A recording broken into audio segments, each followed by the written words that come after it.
창이가 좋아하는 랜덤 게임, 랜덤 게임, 게임 스타트! Assalamualaikum warahmatullahi wabarakatuh. Perkenalkan, nama saya Wulan Aulia Damayanti dengan NIM 214100048 dari kelas A2 Program Studi Pendidikan Bahasa dan Sastra Indonesia IKIP Siliwangi. Di sini saya akan menjelaskan tataran linguistik dalam bidang morfologi. Di sini saya akan menjelaskan fenomena bahasa dalam tataran linguistik di bidang morfologi. Sebelumnya, apa sih morfologi? Few moments later. Menurut Badudu, tahun 1976, halaman 15, berpendapat bahwa morfologi adalah ilmu linguistik yang berkaitan dengan morfem dan cara morfem tersebut dibentuk menjadi sebuah kata. Morfem adalah satuan gramatikal terkecil yang bermakna, dapat berupa akar atau dasar, dan dapat berupa afiks. Bedanya, akar dapat menjadi dasar dalam pembentuk kata, sedangkan afiks tidak. Secara etimologi, kata morfologi berasal dari kata mor yang berarti bentuk dan katalogi yang berarti ilmu. Di dalam kajian linguistik, morfologi berarti cabang ilmu bahasa yang mengkaji seluk-beluk bentuk kata dan perubahannya serta dampak dari perubahan itu terhadap makna. Selanjutnya, di sini saya akan menjelaskan fenomena bahasa, tataran linguistik dalam bidang fonologi. Dicuplik dari data dalam sosial media yang mengandung proses morfologis berupa abreviasi dengan memegang prinsip kerahasiaan dan menjaga pribadi responden. Menurut Krida Laksana, tahun 2007, halaman 159, abreviasi adalah proses pemendekan satu atau beberapa bagian leksem atau kombinasi leksem sehingga jadilah bentuk baru yang berstatus kata. Jenis abreviasi dikategorikan menjadi akronim, singkatan, dan penggalan.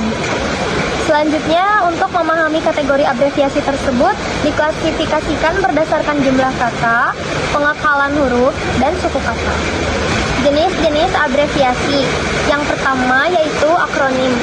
Akronim ialah proses pemendekan yang menggabungkan huruf atau suku kata. Contohnya yaitu yang pertama akronim baper. Akronim baper adalah abreviasi hasil pengakalan huruf ke-1 dan kedua pada komponen pertama yaitu ba digabungkan dengan pengakalan huruf ke-1, kedua, dan ketiga pada komponen kedua yaitu per sehingga membentuk akronim baper. Akronim baper adalah hasil penggabungan dua kata yaitu kata bawa dan perasaan. Baper adalah keadaan seseorang ketika menyaksikan atau mendengar suatu hal, kemudian perasaannya terbawa atau tersentuh akan hal yang disaksikan atau didengarkan tersebut. Yang kedua adalah akronim gabut.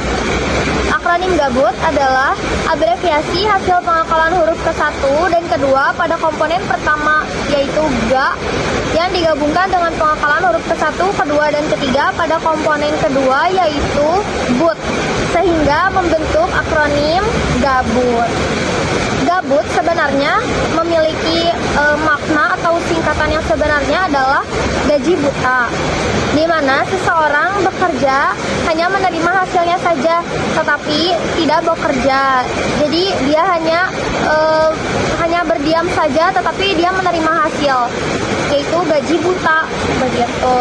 Namun pada bahasa gaul zaman sekarang, kata gabut ini sering diartikan sebagai tidak ada pekerjaan, tidak ada kegiatan yang akhirnya malas-malasan. Yang kedua yaitu singkatan. Singkatan ialah salah satu proses pemendekan yang berupa huruf atau gabungan huruf. Contohnya adalah kata GJ. GJ merupakan singkatan dari gak jelas, yang harusnya katanya itu gak jelas menjadi disingkat menjadi GJ dalam bahasa gaul. Lalu selanjutnya yang ketiga yaitu ada penggalan.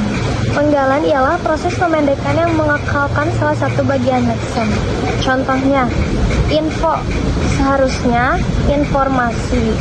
Jadi itu adalah pemendekan dari sebuah kata, namun masih mengakalkan salah satu bagian leksemnya.